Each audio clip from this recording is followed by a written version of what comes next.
Sir స్కూల్లో ఉండి పాఠాలు చెప్పాల్సిన ఉపాధ్యాయులు ఇక్కడికి వచ్చి ధర్నా చౌక్ చేయడం అసలు దీన్ని ఎలా చూడొచ్చు? సార్ గతంలో ఎప్పుడు కూడా ప్రభుత్వాలు నిర్లక్ష్యం చేసిన ప్రతిసారి మేము ఇలా మా హక్కుల కోసం రోడ్లు ఎక్కాల్సిన పరిస్థితి వస్తుంది. మేము దీనికి చాలా బాధపడుతున్నాము.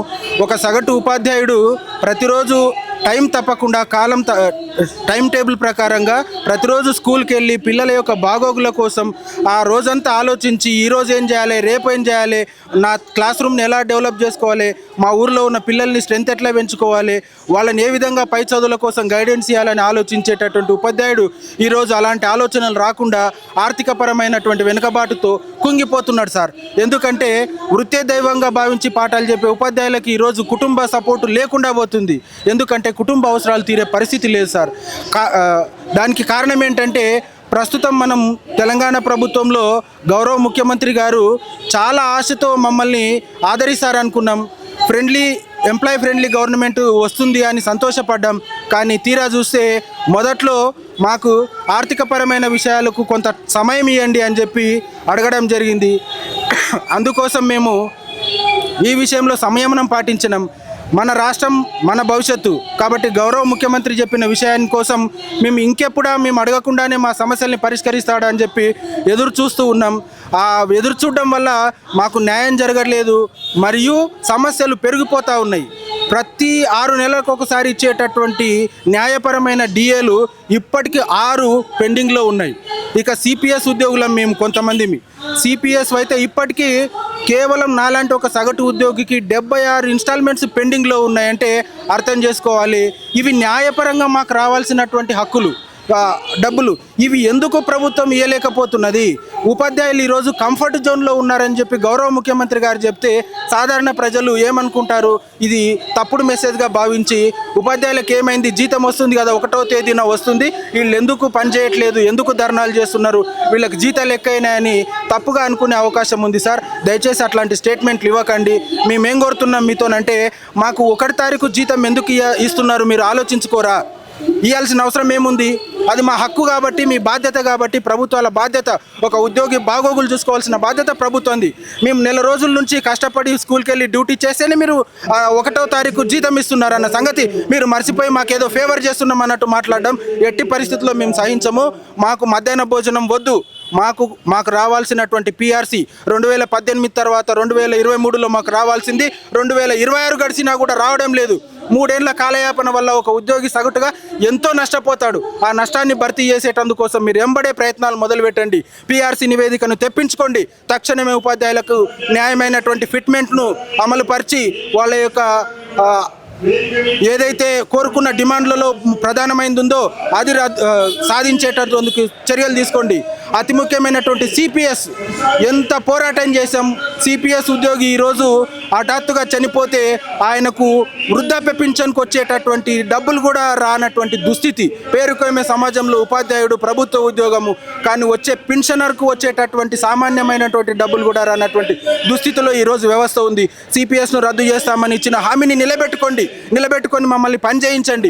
మీ మార్గదర్శకత్వంలో మేము ఎంతైనా కష్టపడడానికి, ఈ రాష్ట్ర భవిష్యత్తును మార్చడానికి మేము సిద్ధంగా ఉన్నాం.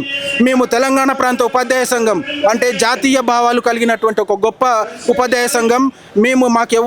ఎవరు కూడా మాకు టైం చెప్పాల్సిన పని లేదు, రూల్స్ చెప్పాల్సిన పని లేదు. అవసరమైతే జపాన్లో లాగా ఇతర దేశాల్లో లాగా మీరు సమ్మె చేస్తే ఎక్కువ సమయం పనిచేసి చూపియండి అని అన్నారు. మా ఆర్థికపరమైన డిమాండ్లను మీరు పరిష్కరించి చూపియండి. మేము అవసరమైన డిమాండ్లను ఎక్కువ కాలం పనిచేసి చూపించేటటువంటి దిశగా మేము ఎప్పుడు మీ మాట కట్టుబడి ఉంటాము. మీరు చెప్పకుండా కూడా ఈరోజు చూడండి, మా యూనియన్కు సంబంధించిన ప్రతి ఉపాధ్యాయుడు ఏ పాఠశాలలో ఉంటే ఆ పాఠశాలలో ఖచ్చితంగా ఆయనకు ఒక గుర్తింపు ఉంటుంది. విద్యార్థులకు పూర్తిగా అంకితభావంతో పనిచేసే వ్యక్తి ఉంటాడు. ఎన్ని డిమాండ్లు ఉన్నాయి సార్, పెండింగ్ అయిపోయినాయి. ఒక పాంప్లెట్ తయారు చేసుకుందాం, ధర్నాకి వెళ్దామని చెప్పి ఆలోచిస్తే ఒక పేజీ పట్టకుండా అయిపోయింది.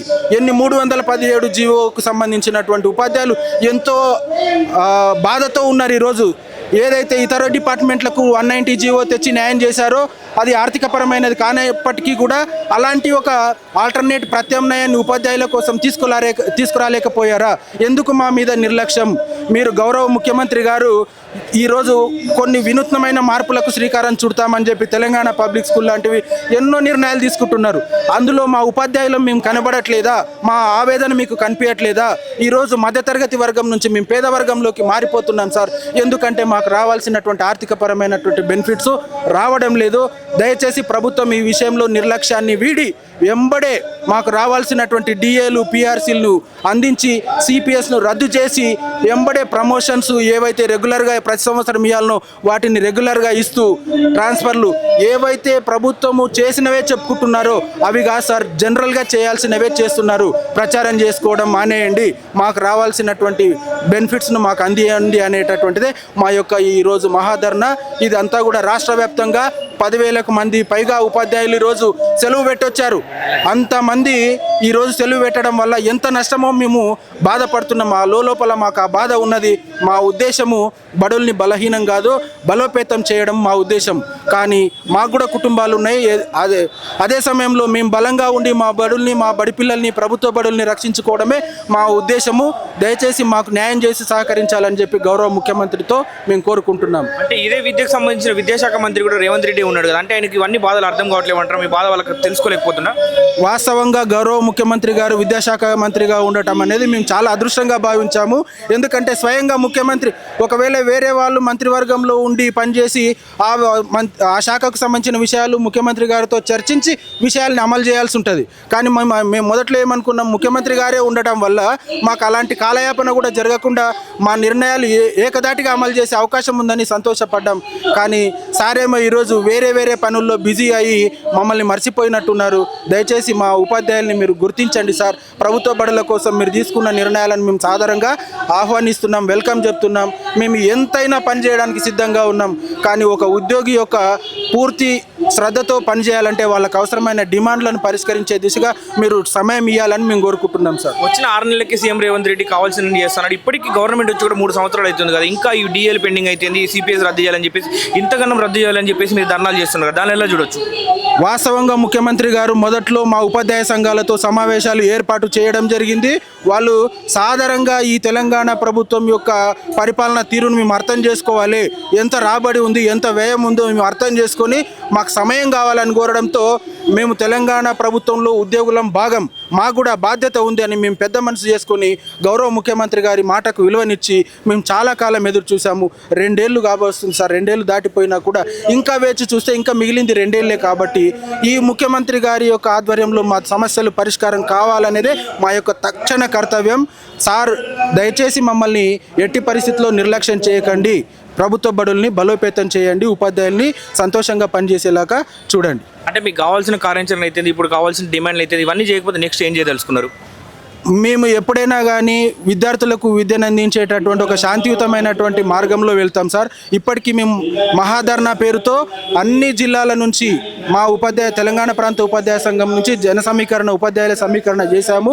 మా కార్యాచరణ మండల స్థాయి నుంచి మొదలైంది. ఎంఆర్ఓలకు, తహసీల్దార్లకు రిప్రజెంటేషన్లు ఇచ్చి చూసాము. జిల్లా స్థాయిలో దీక్షలు చేశాము. ప్రభుత్వం నుంచి సమాధానం లేదు. ఈరోజు రాష్ట్ర స్థాయిలో మేము మా ఉద్దేశము ముఖ్యమంత్రి గారికి ఈ విషయం తెలియాలి, మా గురించి ఆలోచించాలనేదే మా యొక్క లక్ష్యము. తర్వాత కార్యక్రమం ఎలా ఉంటుందనేది మా యొక్క తెలంగాణ ప్రాంత ఉపాధ్యాయ సంఘం యొక్క రాష్ట్ర బాధ్యులు ఏం నిర్ణయించినా కూడా మా ఉపాధ్యాయ రంగ సమస్యల సాధన కోసం మేము పోరాడతాం. ఇందులో ఏమాత్రం అనుమానం లేదు.